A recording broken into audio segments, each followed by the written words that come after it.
Nós vamos abrir nossas Bíblias hoje em Isaías, no capítulo 6, é o texto que nós vamos meditar. Eu quero convidar você para prestar muita atenção, porque eu tenho certeza que Deus vai falar profundamente com você hoje. Isaías, no capítulo 6, diz assim: no ano em que o rei Uzias morreu, eu vi o Senhor assentado num trono alto e exaltado, e a aba da sua veste enchia o templo. Acima dele estavam serafins, que são anjos. Cada um deles tinha 6 asas, com 2 cobriam o rosto, com 2 cobriam os pés, e com 2 voavam. E proclamavam uns aos outros: Santo, Santo, Santo é o Senhor dos exércitos. A terra inteira está cheia da sua glória. Ao som das suas vozes, os batentes das portas tremeram, e o templo ficou cheio de fumaça. Então eu gritei: ai de mim, estou perdido, porque eu sou um homem de lábios impuros e vivo no meio de um povo de lábios impuros. E os meus olhos viram o Rei, o Senhor dos exércitos. Então um dos serafins voou até mim, trazendo uma brasa viva que havia tirado do altar com uma tenaz. E com ela tocou a minha boca e disse: veja, isso tocou os seus lábios.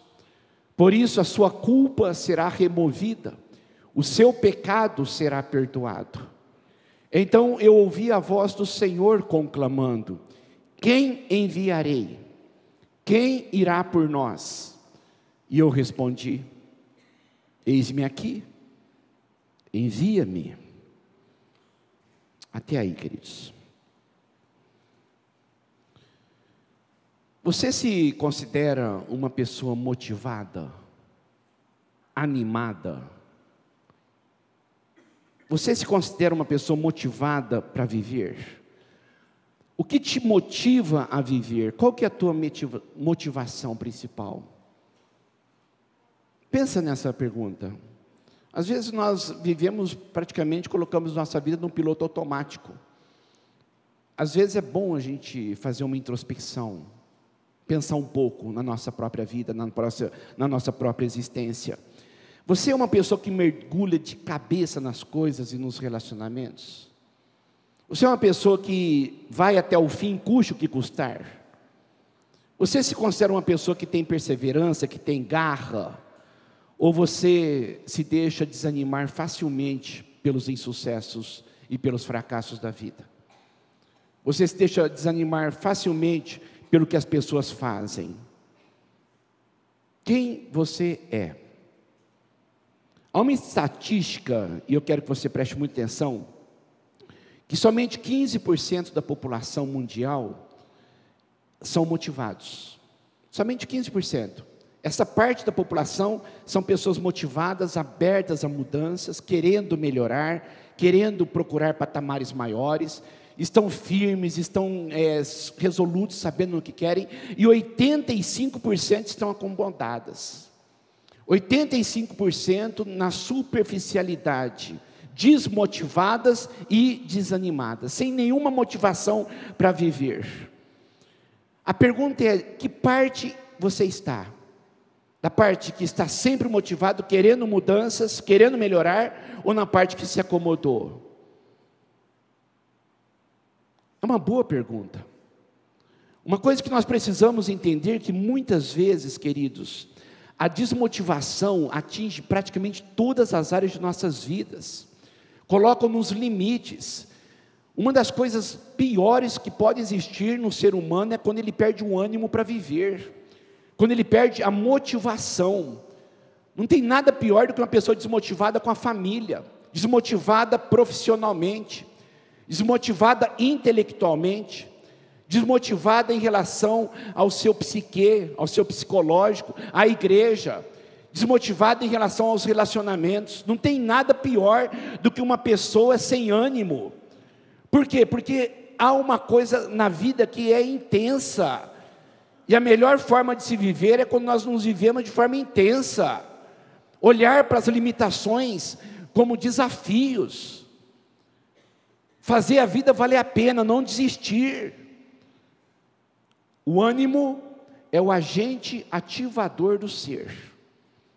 Quando eu tenho ânimo, eu persisto. Quando eu tenho ânimo, eu continuo. A mensagem de Deus para a tua vida é: saia dos 85%. Venha para o grupo seleto de pessoas que buscam algo novo. Tenha ânimo, motivação. E esta é uma mensagem de Deus para a tua vida, porque é improvável um cristão ser desmotivado. Não combina, não lhe cabe bem essa roupagem. Por quê? Porque Deus é a fonte da vida. A pessoa cheia de Deus, a pessoa cheia do Espírito Santo, ela tem vontade de viver. O próprio Jesus, quando diz: eu sou o caminho, a verdade e a vida. O Espírito Santo nos motiva a viver. E quando eu coloco Deus no centro da minha existência, não como um sectarismo da minha vida, a minha vida espiritual, mas a minha vida espiritual atingindo e influenciando as outras áreas da minha vida, eu vou viver melhor, eu vou querer trabalhar mais, eu vou querer ganhar mais dinheiro, eu vou querer ser uma esposa melhor, um marido melhor, um pai melhor, um filho melhor, eu vou cuidar mais da minha saúde, eu vou estudar mais, eu vou ter fome de conhecimento, fome de crescimento. Por quê? Porque é a promessa de Deus para a minha vida. Viver, e viver de forma intensa, motivada. O Espírito Santo de Deus traz isto. Quando Pedro citou Joel, em Atos 2, falando sobre o Pentecostes, ele diz: nos últimos dias, eu derramarei o meu Espírito sobre todos os povos. Perceba, família, perceba. Seus filhos e suas filhas profetizarão, os seus jovens terão visões, os seus velhos terão sonhos. Ou seja, Deus motiva a viver, traz motivação. Filhos profetizando, projetando o futuro, jovens sonhando, velhos sonhando, ou seja, vontade de viver, acreditar que algo melhor me espera, algo profundo. Muitos homens da Bíblia, muitas mulheres da Bíblia saíram dessa zona de conforto, tiveram a coragem, quando foram desafiados por Deus, para entrar num patamar mais elevado, num estágio mais profundo. Suas vidas foram impactadas, e a partir de suas vidas, as suas famílias foram impactadas, e muitos impactaram até a nação toda de Israel. É o convite de Deus para a tua vida hoje. Sair da superficialidade. Sair daqui animado, sair daqui animada, querendo viver o melhor. Ter ânimo, ter poder. E o mais importante, realizar. Sabe qual que é o grande problema nosso? Nós temos muitos sonhos, mas que não passam de sonhos. Muito longe da realidade. Muito longe da vida prática. Muito longe, sonhos que estão mais para a utopia, algo subjetivo e algo muito distante de nós, e esta não é a vontade de Deus para nós como filhos dele, não. Deus quer nos trazer para o mundo da possibilidade. Foi o que aconteceu com Isaías. Isaías experimentou isto, bem como muitos outros, mas hoje eu quero centrar em Isaías, um judeu, um homem extremamente inteligente. Ele é considerado o apóstolo Paulo do Antigo Testamento. O livro de Isaías é considerado o mais importante dos livros dos profetas. Poliglota, diplomata, o hebraico de Isaías é extremamente requintado, assim como o grego de Paulo. Ele é considerado um dos homens mais inteligentes do Antigo Testamento. Mas tinha uma vida comum, uma vida normal, até o dia que ele teve um encontro com Deus, encontrou motivação para viver, e resolveu mergulhar de cabeça num nível mais profundo com Deus, ir além da superficialidade, encontrou ânimo para viver, porque Deus se revelou a ele, e ele resolveu dar uma resposta positiva. Deus tem se revelado a você, Deus tem falado com você, e o que falta é justamente eu e você darmos a Ele uma resposta positiva. É só isto. Deus está querendo de mim e de você uma decisão, uma resposta. Este é o primeiro e decisivo passo. Parar de ficar, se acontecesse isso, podia acontecer isso. Para com isto. Tenha motivação. Eu quero pegar esse texto de Isaías e trabalhar com você este tema: motivação para viver. Motivação, ânimo, vontade, o que te motiva. E se nós pegarmos no texto, nós vamos ver a primeira coisa: ter experiências profundas com Deus. É o primeiro passo, é o start, é o começo de tudo. Isaías diz: no ano em que o rei Uzias morreu, eu vi o Senhor. Eu vi o Senhor. E esse Deus estava sentado num trono alto e sublime, exaltado. E a aba da sua veste enchia o templo. Isaías era um judeu, um homem temente a Deus, um religioso, mas a sua vida mudou drasticamente quando ele teve uma visão real de quem de fato Deus é. A experiência profunda com Deus o levou a sair da religiosidade, do frequentar a igreja, o templo, uma vez por semana, para um nível mais profundo de motivação, um nível mais profundo de uma vida abundante. Ele teve experiências com Deus. Ele teve uma experiência com Deus que o levou a ser tratado. E o que ele viu? Ele viu Deus como de fato Ele é. Ele viu Deus sentado no trono, dominando. É a mesma visão que Deus deu para João no Apocalipse, a mesma visão. Só que quando João vê Deus, ele vê também o Cordeiro sentado no trono ao lado do Pai. Mas qual que é a ideia? Você nunca terá uma vida intensa e profunda, você nunca terá uma vida motivada, se você não entender quem de fato é o teu Deus, quem de fato é o Deus que você serve, a grandeza e a perfeição desse Deus. Você nunca terá motivação para viver, se a tua fé não estiver baseada na realidade de quem Deus é. Por que eu estou insistindo nisso? Porque a visão que nós temos de Deus muitas vezes é distorcida.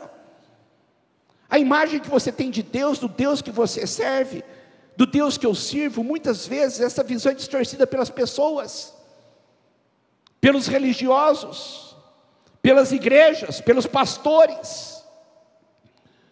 Essa visão que nós temos de Deus muitas vezes é distorcida pela nossa própria história, pelo nosso próprio passado. Você quer uma ideia de que muitas pessoas têm dificuldades inconscientes de confiar em Deus? Porque quando diz Deus é Pai, a imagem que ela tem é do pai que ela teve, que foi ausente. Como que eu vou confiar em Deus como meu Pai, porque a imagem que eu tenho de Pai é uma imagem negativa? Muitas pessoas têm dificuldades em relação a Deus por causa de N problemas. Então eu nunca terei uma motivação para viver se eu de fato não entender quem Deus é. Isaías era um homem que trabalhava no palácio, ele era um diplomata, ele era um servidor público, um funcionário público. Ele vivia com um rei chamado Uzias. Este rei era um rei muito bom, começou a reinar com 16 anos em Judá, em Jerusalém, reinou por 52 anos. E agora, o que Isaías vê? Ele vê o trono de Israel vazio, no ano da morte do rei Uzias, no ano em que o rei Uzias morreu. Ele vivia no palácio, ele trabalhava no palácio, e ele via o palácio de Israel, ele via o trono de Israel vazio. E aí começam as indagações. E agora? O que acontecerá? Como será? Por quê? São as dúvidas que nos cercam. Diariamente existe um conflito interno muito acirrado em nossas mentes e em nossos corações, com aquilo que nós cremos e com aquilo que nós vemos. É o conflito da fé contra a razão. Racionalmente falando, a minha vida não está boa. É o conflito da fé contra as emoções. Geralmente, a motivação acaba. Geralmente, o nosso ânimo é drenado Porque a razão e as emoções prevalecem sobre a nossa fé. Geralmente.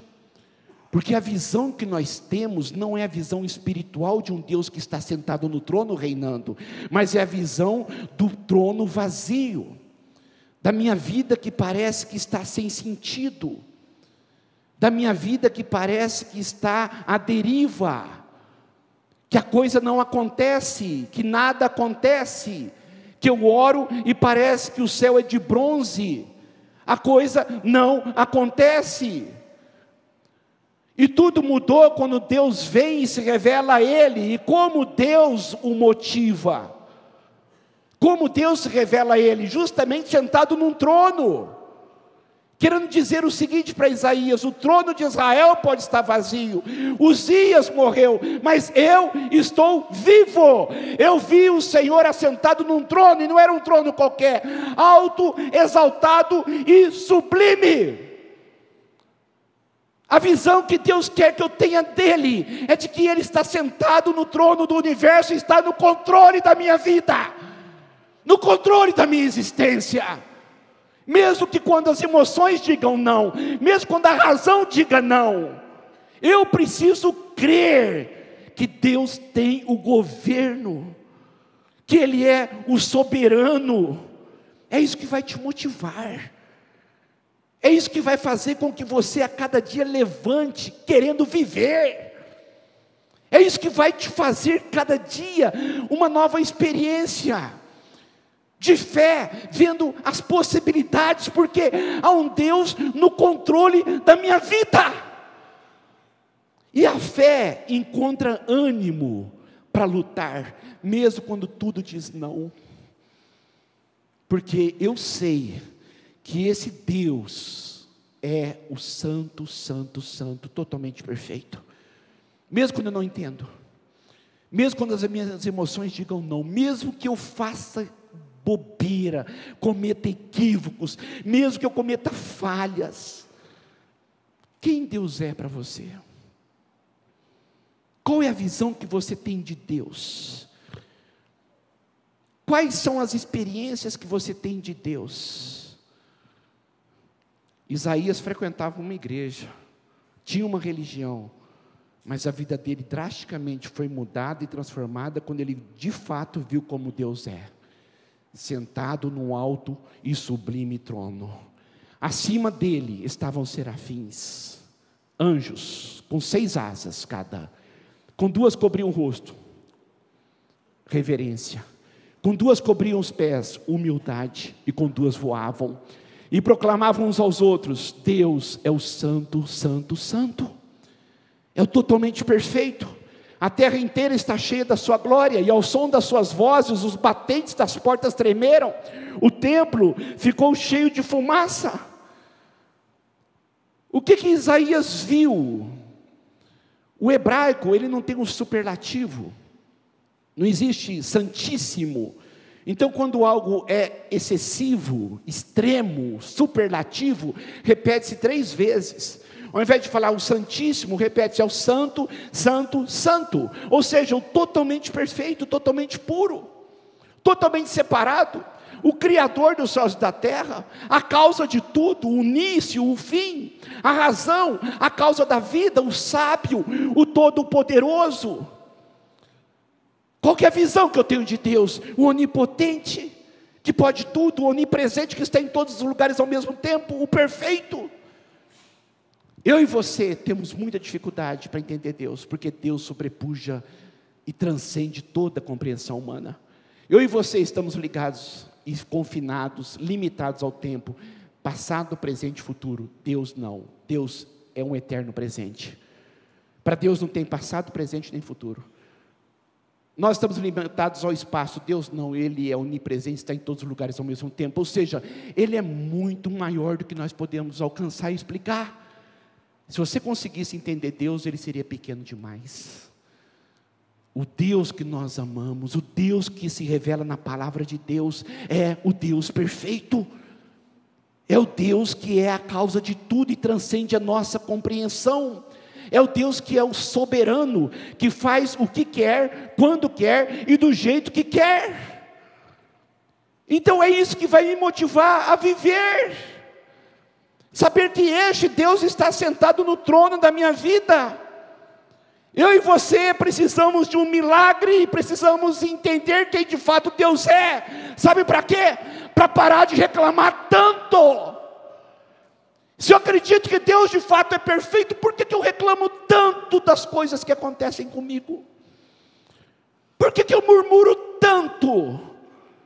Por que eu fico tão desanimado com a vida?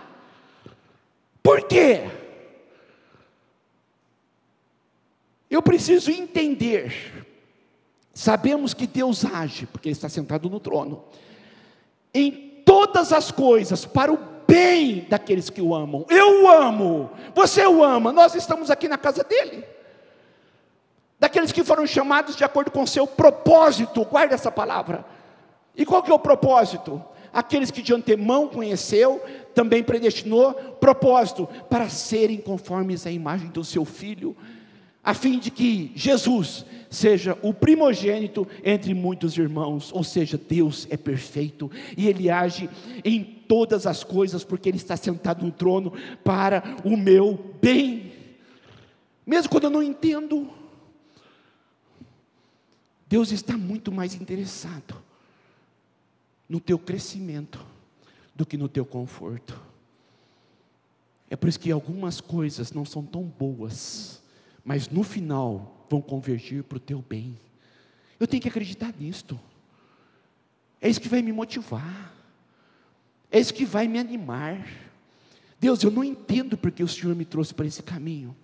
Como Israel não entendeu porque foi para o deserto andar em círculos, mas quando Deus abriu o mar, aí depois eles começaram a entender. Tem coisas que no momento, quando estamos no deserto, não entendemos nada.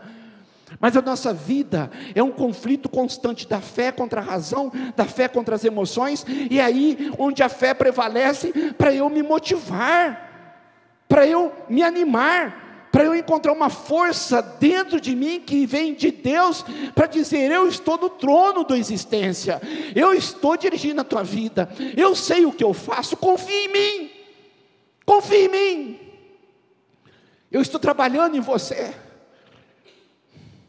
Muitas coisas que você passou até hoje, hoje você percebe: eu sou uma pessoa melhor. O teu casamento está melhor, tua vida financeira está melhor, teu caráter está melhor, tua vida está melhor. Por quê? Porque você teve que passar por situações onde você teve que aprender. Jó foi um dos homens que mais sofreu, que mais passou provações na Bíblia. Perdeu tudo: dinheiro, bens, família, perdeu a saúde. E quando ele estava doente ainda, o questionamento dele, a inquisição dele era: Senhor, por quê? Por que aconteceu isso comigo? Deus não responde. Deus diz: eu sou o Senhor, e Senhor, soberano, e faço o que eu quero, do jeito que eu quero. Sabe o que Jó disse no final da vida dele?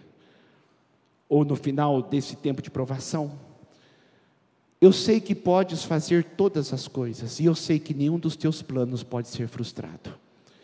E ele diz: antes eu te conhecia de ouvir falar, mas depois de tudo isso que eu passei, os meus olhos te veem. Foi o que aconteceu com Isaías, foi o que aconteceu com Jó, e é o que Deus quer que aconteça com você hoje, em nome de Jesus. Tenha experiências profundas com esse Deus. Isso vai te motivar a viver, e viver de verdade. Uma fé não intelectualizada, mas experimental, que pode mudar a tua vida, pode te animar a viver mesmo. Uma outra coisa que nós destacamos no texto, que vai te motivar a viver, é desejar ardentemente. Presta atenção nessa expressão: ardentemente, ardentemente, ser uma pessoa melhor. Desejar ardentemente. Esse ardentemente faz toda a diferença. Não é de qualquer jeito, mas ardentemente, de todo o meu coração. Eu quero ser uma pessoa melhor. Quando Isaías viu Deus, diz: eu gritei: ai de mim, ardentemente.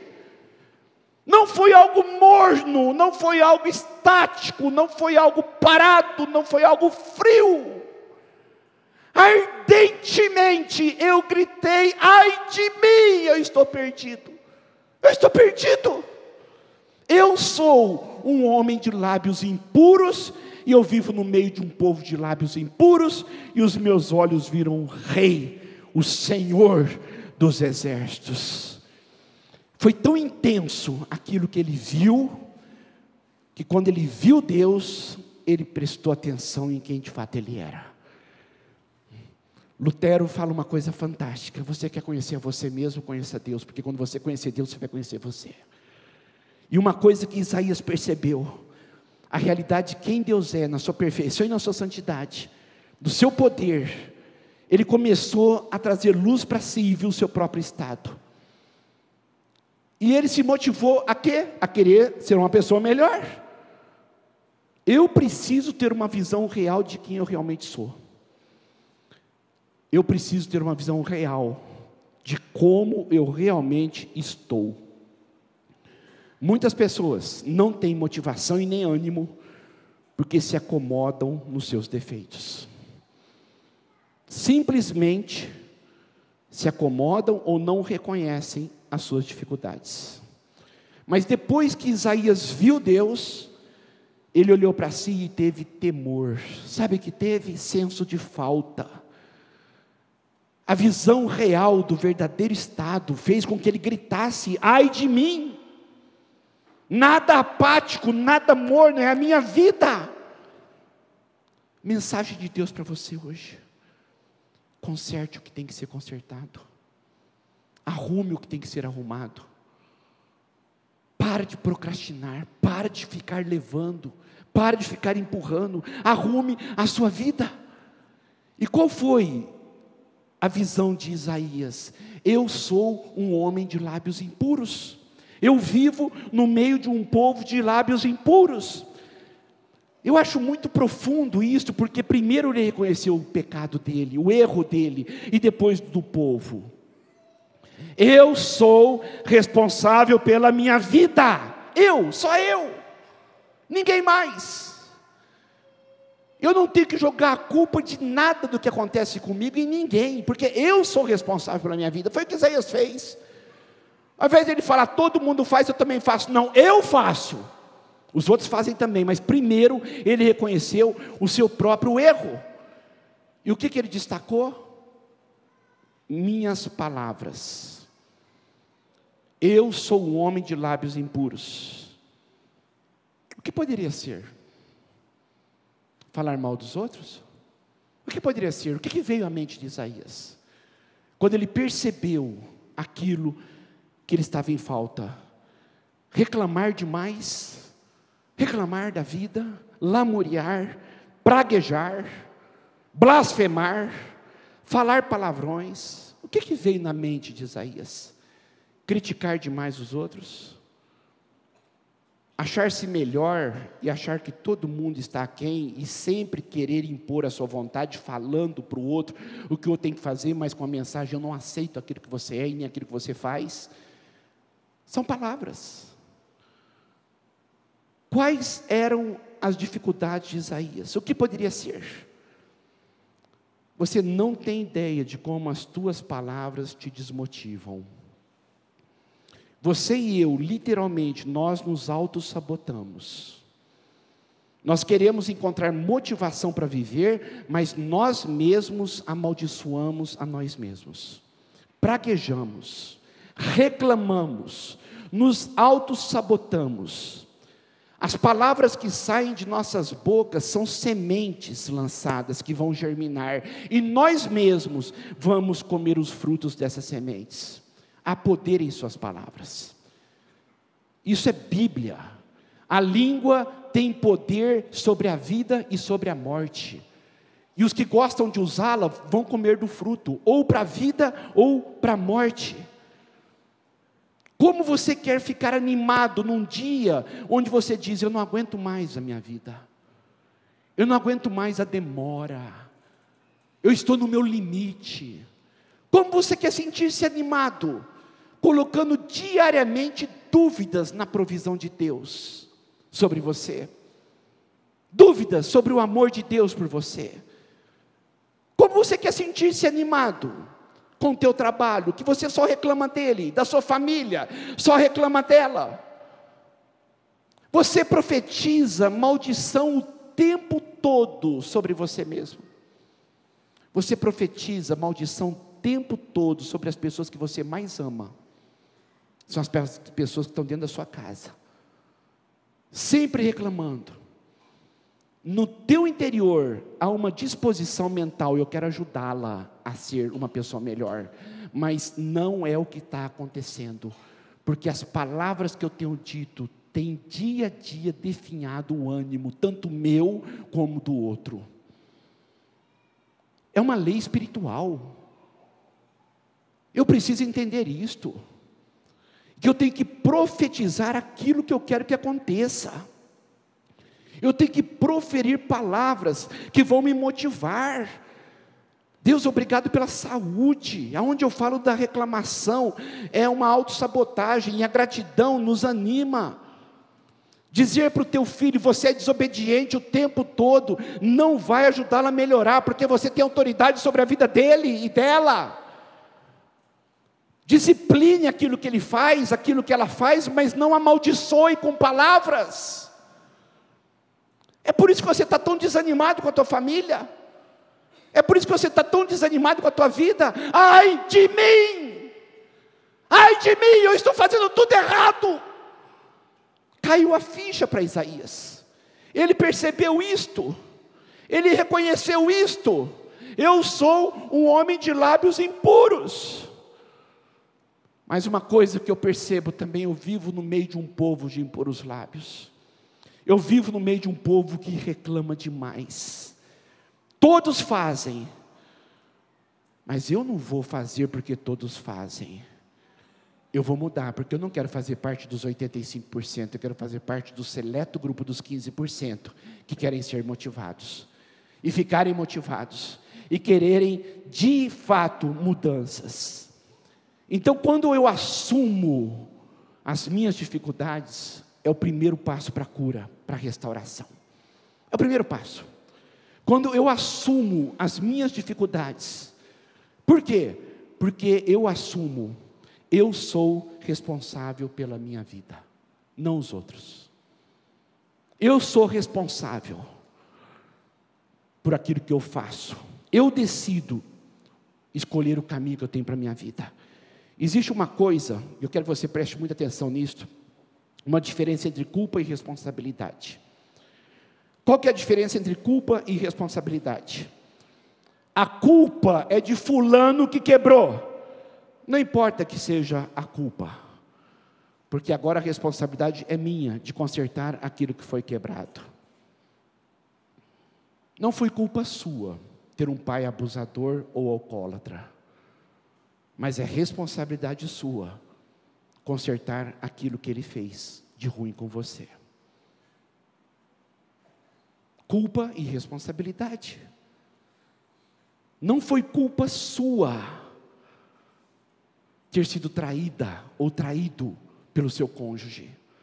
Não foi culpa sua. Mas agora é a sua responsabilidade de você pegar esta dor e descobrir uma forma de tratar dela e superar isto. É a responsabilidade sua, porque a vida é sua. As pessoas que passaram pela tua vida e fizeram estragos na tua vida, passaram. Foram culpadas? Sim, mas a responsabilidade agora é minha, de construir uma vida melhor e feliz, porque a vida é minha. A responsabilidade é minha. Culpa e responsabilidade andam juntas. E o problema é que quando alguém tem uma culpa contra nós, queremos que ela sofra. Queremos punir essa pessoa. É onde entra a mágoa. Onde as pessoas não vivem porque estão ligadas à outra, querendo que a outra se dê mal. Ela tem que pagar pelo que fez. Só que vão se passando 2, 3, 10 anos e você não vive. E a coisa não acontece. E nada de bom acontece. Especialmente dentro do seu coração. Então eu preciso entender que culpa e responsabilidade são duas coisas distintas. É a minha vida, é a minha felicidade, é a minha responsabilidade, é somente a minha responsabilidade. Quanto mais você vai apontando o dedo e preocupando em afirmar de quem é a culpa, mais vítima você será da vida.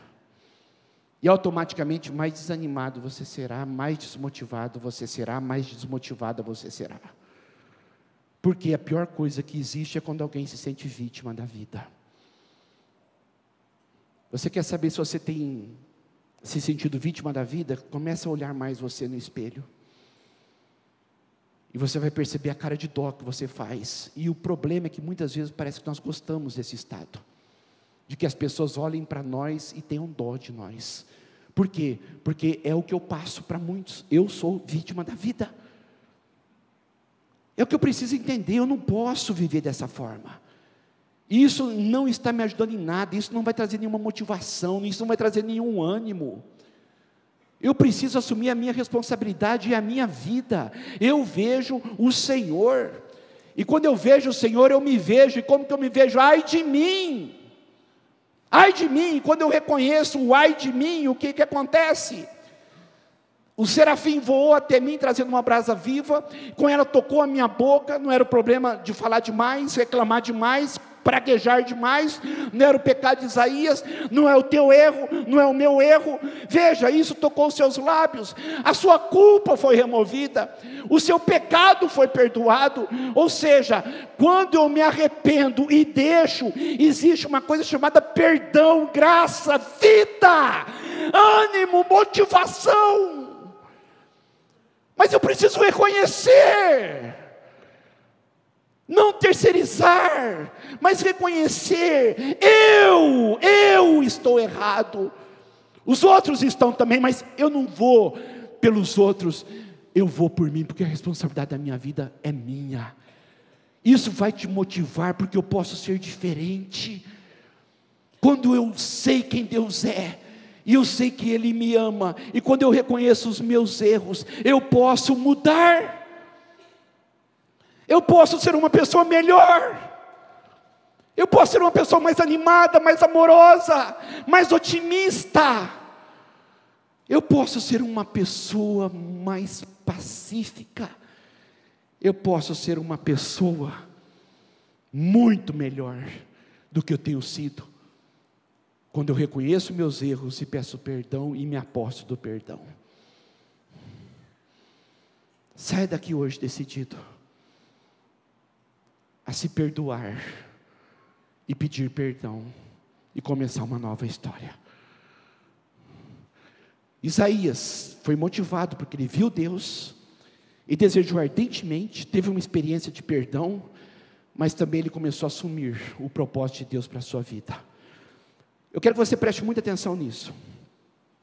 Quando Deus disse, depois de tudo isso que aconteceu, quem enviarei? Quem irá por nós? O que Isaías disse? Eis-me aqui, envia-me a mim. Não há nada mais motivador na vida, não há nada que cause tanto ânimo para viver, do que quando eu encontro um propósito claro, de por que eu existo. Propósito para viver. Quando eu encontro o meu propósito, muitos estão desmotivados, desanimados em suas vidas, porque simplesmente não tem nenhum propósito.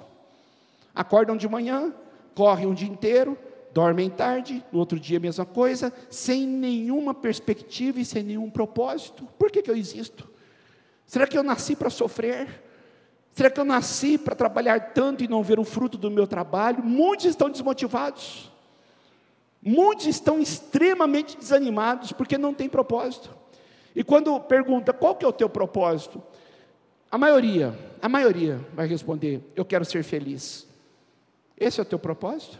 Eu quero ser feliz? Você não acha isso muito vago? Você não acha isso muito subjetivo, muito inconsistente? O que precisa acontecer para você ser feliz? O que é ser feliz? Ou seja, muitas pessoas não sabem por que existem, não sabem o propósito da sua vida, muitos simplesmente existem, sobrevivem, mas não vivem. Então a coisa mais sensata é quando eu vou para o Criador, é aquele que me criou, e eu pergunto para Ele, por que eu fui criado? Qual que é o propósito da minha vida? E aí eu vou encontrar, quando Deus diz, na palavra dEle, Jesus resumiu tudo, ame a Deus sobre todas as coisas, e ame o seu próximo como você se ama. Ele resumiu tudo aí. Ele diz, o propósito da minha vida é quando eu tenho uma visão real de que eu preciso agradar a Deus, e eu tenho uma visão real de que eu preciso me amar, e da mesma forma como eu me amo, eu tenho que ter uma visão real de amar o meu próximo. Este é o real sentido da vida. Muitas pessoas estão buscando a felicidade e não a glória de Deus. E sabe o que elas estão encontrando? Momentos felizes. O que é felicidade para você? É uma balada? É encher a cara? É uma noite de sexo? O que é para você ser feliz? Isso não é ser feliz, isso é momentos felizes. E sabe o que é pior?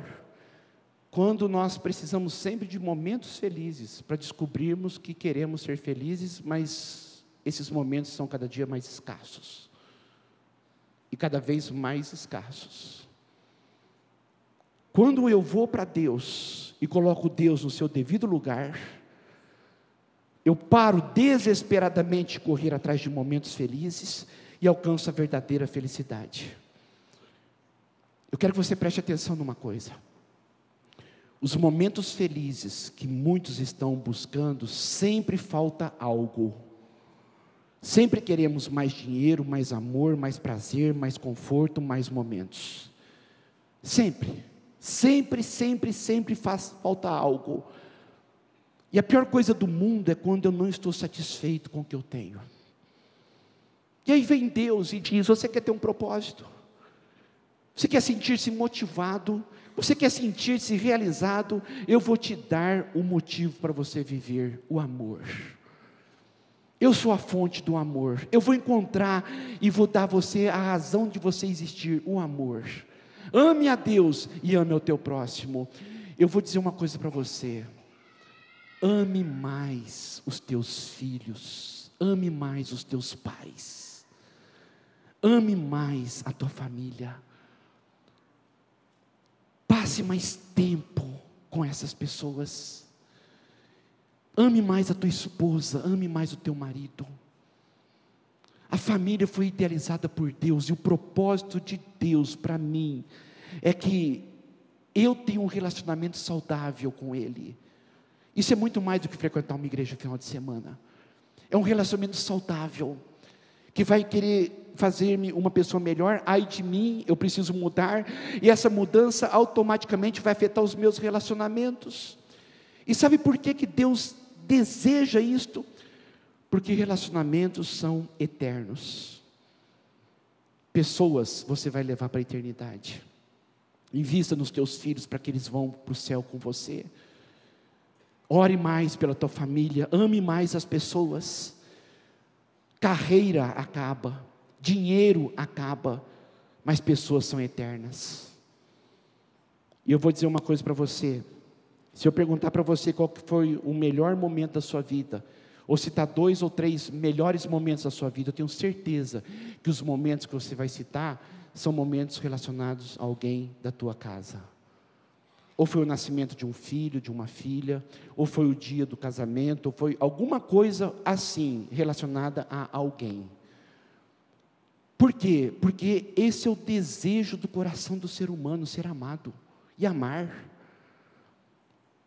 Se eu não entender isso, que este é o propósito de Deus para a minha vida, de que pessoas são eternas, que família é o meu bem maior, é o meu maior patrimônio, se eu não entender isto, eu nunca viverei animado.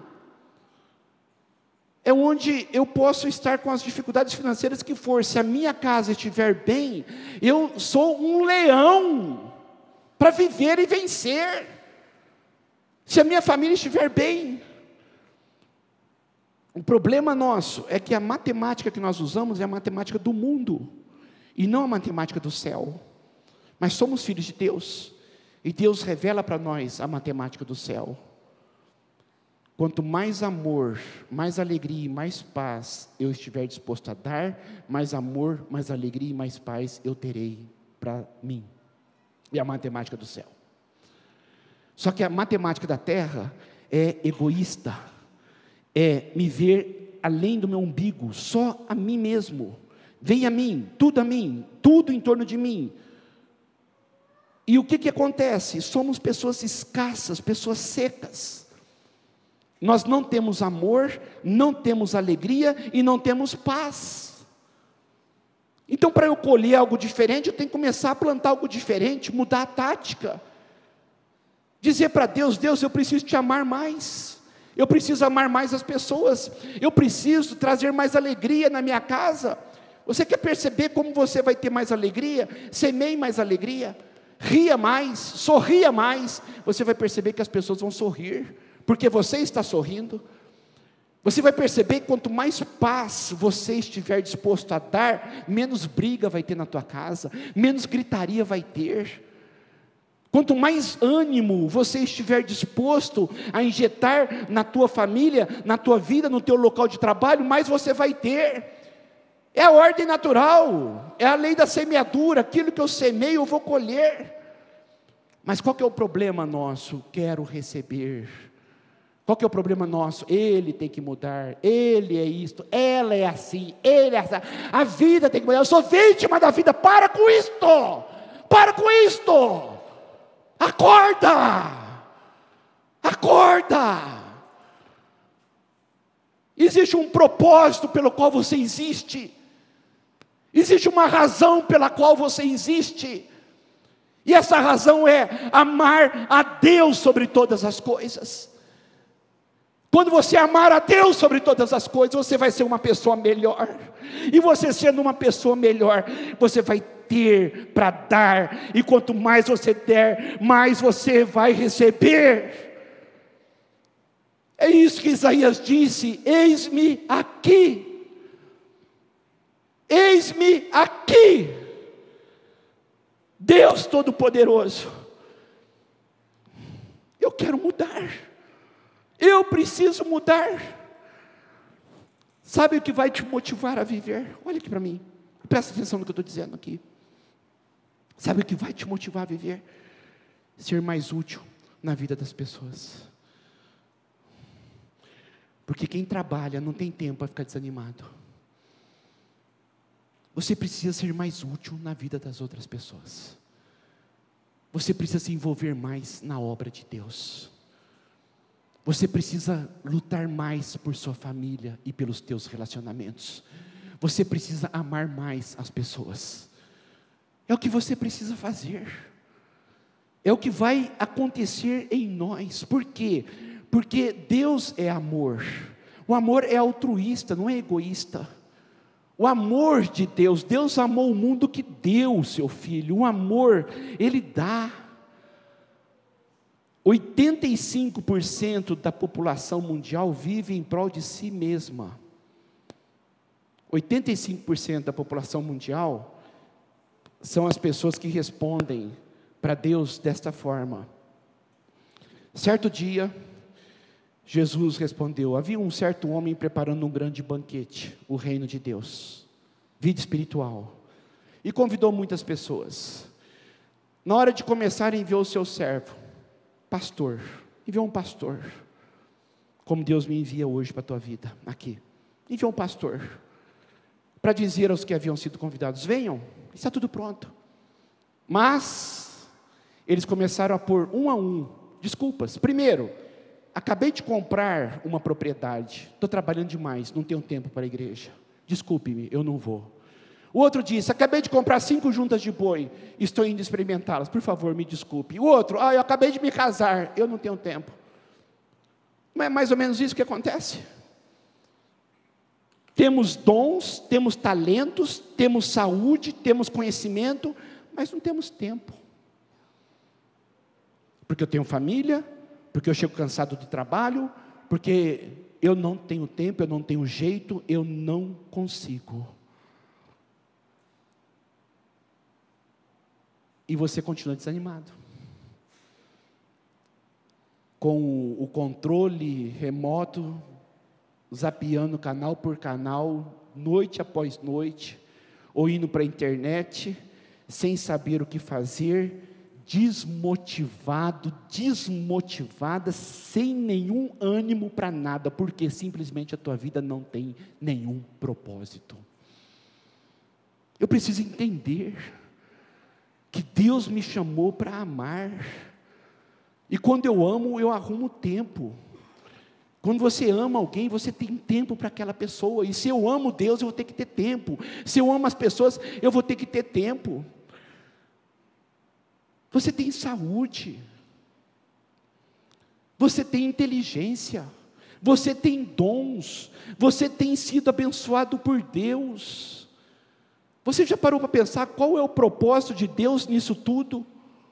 Você já parou para pensar que uma vez por semana, no domingo só, é pouco demais?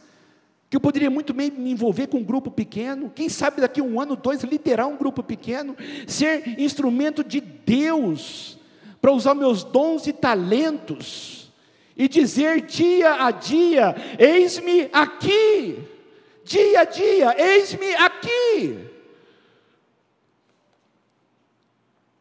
Olha para mim, você já parou para pensar o quanto a tua história pode ajudar outras pessoas que estão passando por problemas? Você já parou para pensar que a história do teu casamento pode salvar muitos casamentos, mesmo que o teu casamento tenha sido acabado?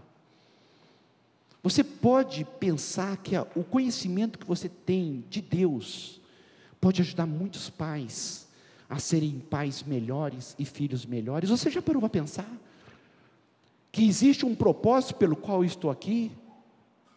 Existe um porquê de eu estar aqui? E se eu quiser me motivar, eu preciso entender que Deus usa pessoas. Quando Jesus estava perto da descida do Monte das Oliveiras, presta atenção nesse texto, toda a multidão dos discípulos começou a louvar a Deus alegremente, em alta voz, todos os milagres que tinham visto, e exclamavam: bendito é o Rei, adoravam, como nós aqui hoje, bendito é o Rei que vem em nome do Senhor, paz no céu e glória nas alturas. Mas alguns fariseus religiosos disseram: mestre, repreende os teus discípulos. E Jesus disse: eu digo para vocês, se eles se calarem, as pedras clamarão. Se a igreja se calar, a pedra vai clamar, mas a obra de Deus será feita. Deus vai fazer aquilo que Ele quiser fazer, mas Ele deseja me usar e usar você. Não deixe uma pedra clamar no teu lugar. A obra de Deus vai ser feita de qualquer jeito. Mas quando você começar a perceber que a tua vida tem um propósito, que o conhecimento que você tem da palavra de Deus pode muito bem ajudar outras pessoas, você vai sentir-se muito mais animado, percebendo: Deus, vidas, famílias têm sido resgatadas, abençoadas, através de mim. Eu não tenho muitos, somente 5 pães e 2 peixes, mas as tuas mãos, 5.000 homens podem ser alimentados, porque o Senhor pode fazer um milagre. Eu não tenho muitos dons, muitos talentos, mas uma coisa, Deus, eu digo para ti: eis-me aqui, eis-me aqui. Este é o caminho para motivação, é se envolver mais na obra de Deus, é parar de procrastinar. Este é o caminho para sentir-se mais animado, ter uma visão de que Deus está no trono e parar de reclamar, ter uma visão real de quem você é e querer melhorar, ardentemente, mas também querer se envolver para fazer algo, e parar de ficar chorando as suas mazelas, e as suas desgraças, e as suas dificuldades. Eis-me aqui, envia-me a mim. Que Deus te abençoe, em nome de Jesus. Participe dos nossos cultos. na Avenida Sacadura Cabral, 1354, entre as ruas 32 e 34, no bairro Aeroporto. Nosso telefone 17 3323 4766. Acesse www.segundaipb.com.br. Deus abençoe.